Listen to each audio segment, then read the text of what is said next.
Hey, what's going on, guys? This is S4J back again. I have a double header this time because I've noticed I've been posting videos for like a long period of time, I guess 4 or 5 days. The combination of work, school, and my fiance has been just taking up a lot of my time. But hey, I'm not here to complain. Here about the entertainment, right? So it looks like my opponent's going to lead off with the Bastion. I know full well that he was going to go for the rocks or the entry as his first turn. I guess that he felt safe since he had the sturdy. I felt safe also because I had the sturdy. I can't lie. So I'm just going to set up the rocks after figuring that he was going to switch off later on. So Bastion is not able to do anything because I noticed in the team preview that he doesn't have a spinner. I don't have to worry about that Bastion except for when it wants to come in to, I guess, scout onto a move, because I think I have 2 Scarfers. I think my Mag Mortar happens to be Scarf in this particular battle, and then the next one that I'm about to showcase to you guys, the Mag Mortar is Expert Bell. I think I've just changed it around a little bit. But yeah. Unfortunately for him, he is going to change up his moves, but that would normally be a good thing considering that I was at a lower amount of HP with the Mag Mortar. But since I switched out to Victreebel, which quad resistance, as well as me having the chlorophyll myself, I am going to be able to quad resist that energy ball that the Ivysaur just did and retaliate back with the Sludge Bomb, enabling Victreebel to kill off the Ivysaur.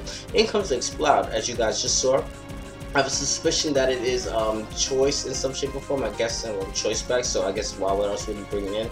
I knew that Sludge Bomb wouldn't be a 1-hit KO, so I figured I'd put it to sleep and then 2-hit KO with the Sludge Bomb, but unfortunately none of that even happens because he's able to wake up one turn. I swear on everything I love, every time I put something to sleep, it always wakes up like the first turn or the second turn. It's like I'll spore something and all you switch out and then try to D-dance, wake up.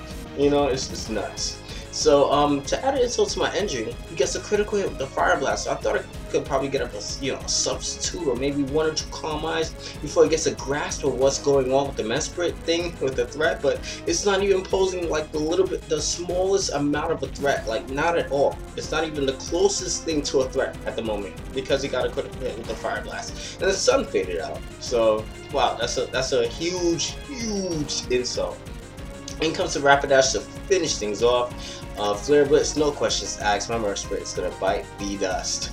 So fortunately he did leave himself open. Oh well, Life Orb actually. I didn't even pay attention to that before. I thought it was Choice Scarf, and I'm like, hey, he lost recoil because of the Flare Blitz. I thought it was just a Flare Blitz. I didn't pay attention that he lost a secondary recoil because of the Life Orb. So in comes the Grumpig, knowing full well that I'm locked onto Sludge Bomb because I think I'm locked onto Sludge Bomb. I can't even remember the move I just did.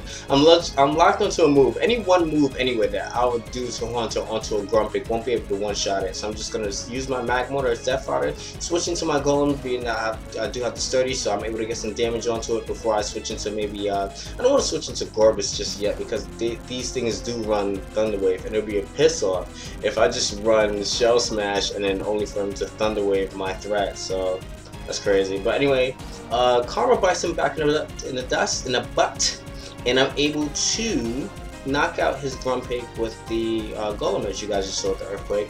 But unfortunately, now it's my turn to get the rear end of the Karma because I'm able to miss my Rock Blast. My initial one, this is the secondary one if you guys just saw that.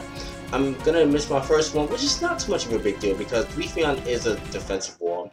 But at the same time, you know, every little damage that you will inflict onto an opposition on the opponent's side of the field can count towards, and it can mean the difference between victory and or defeat. You know, it's just crazy. You know, I've been in situations where I survived hits by like 2 hit points, and the guy's like, "Oh my God, you should have died. Minimal damage." What the fuck? You know, so I can imagine that kind of frustration. He's gonna make a misplay in my opinion because I guess since the sun is up, he has the chlorophyll. I guess this is what I'm thinking. He should have probably went for the leaf something. I thought he would have been faster. I guess I thought he would have taken advantage of the chlorophyll. Or maybe I'm just getting my abilities wrong. But anyway, on to for the clutch for the first game, and this is the second game. So this one I just recently played. While I did get a little bit more familiarized with the new tier changes as opposed to the first one where Mesprit, I didn't even mention that, where Mesprit is no longer NU. So that first one is kind of called it like a little bit of a cheat game. I didn't necessarily know because, like I said earlier on in the beginning of this video, I was like, you know, just coming back in the tiers and I never knew anything, you know, whatever, newbie again. Playing this game for like 3 years, I feel like a noob all over again. So he's gonna make a great play after flinching me with the waterfall with this, what's this fish thing called? I forget the name of the Pokemon. That's another thing. Come back from one job and then come back to the videos and I forget all these little creatures, man. But I'm not able to do anything, unfortunately, with my Victreebel onto the that fish. Great.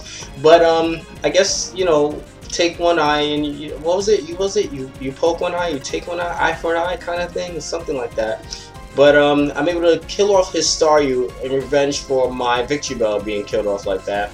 So in comes the Plusle. I think that's the Plusle. It's named mine, and that's actually pretty funny, you know. But yeah, he's gonna. I guess that was a choice. Banded Retaliate. I would have hated to feel what that would feel like. To see what that would feel like. Fortunately for me, I do have the Haunter, so I'm able to take out the Plusle as well as this fish thing. I don't have to worry about pronouncing his name because it's down in the graveyard now. So in comes the Credilli, which in my opinion he should have done in the first place. So I have the Kangaskhan. I already revealed the fact that I do have the Drain Punch. So I'm gonna have to go for it again, especially after that critical hit that they got with the Smackdown.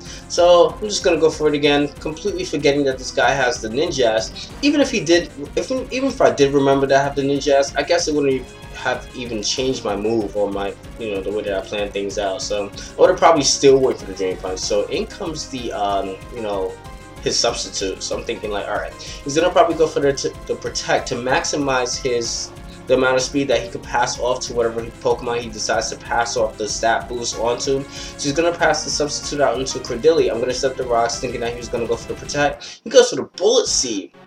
And at first I'm looking at this, I'm like, this is completely retarded. But at the same time, you know, when it knocked out my Golem, I'm like, oh, I get it. Completely breaks my sturdy and one-shots me in one move. Because if you guys were paying close attention, I was at full HP. So if he did like anything like Energy Ball, hell, I would survive even a Leaf Storm. But Bullet Seed, man, I got mocked and destroyed. That was pretty funny. So I'm able to break the substitute with the Kangaskhan, unfortunately my Kangaskhan does bite the dust. I'm gonna bring in my Haunter, and Choice Scarf Haunter is very, very common. So I went straight for the Sludge Bomb, knowing full well that in the back of my mind I want to go so bad and do the trick. You know, I want to do the trick so bad at the moment. So I'm just gonna switch it to my Magmortar. Right, I guess I thought he was gonna probably switch out, but then again, I kind of want to switch into Magmortar and then switch right back out into Haunter because you know, I want to trick this thing onto Smackdown. If I trick it onto Smackdown, I could bring in the Gorbis, shut up one, maybe two Shell Smashers to claim the game, you know, and make a comeback because Gorbis happens to be my last Pokemon. So Haunter's bites his dust after tricking the Credilli a Choice Scarf, so he's going to smack down. And since he has a +1 boost, I believe from the Ninjask, he's going to still be able to outspeed despite me getting a +2 boost for my own Shell Smash. But that's fine because the Smackdown doesn't do anything, and also he stayed in, and that's very crucial because had he switched out, I guess? No, if he switched out, he loses the speed boost anyway, so after one Shell Smash, I'll outspeed everything else on his team. After +2, I'm golden. So that was a great game. Viewers, do not forget to rate, comment, subscribe. Definitely had a lot of fun. These are my two most recent battles. I did have an OU battle that I wanted to post also. I had an OU one for a long period of time that I didn't post, but I should have posted it also. I still have it. I saved all my games. So yeah, you guys will see that all later. Alright, so peace.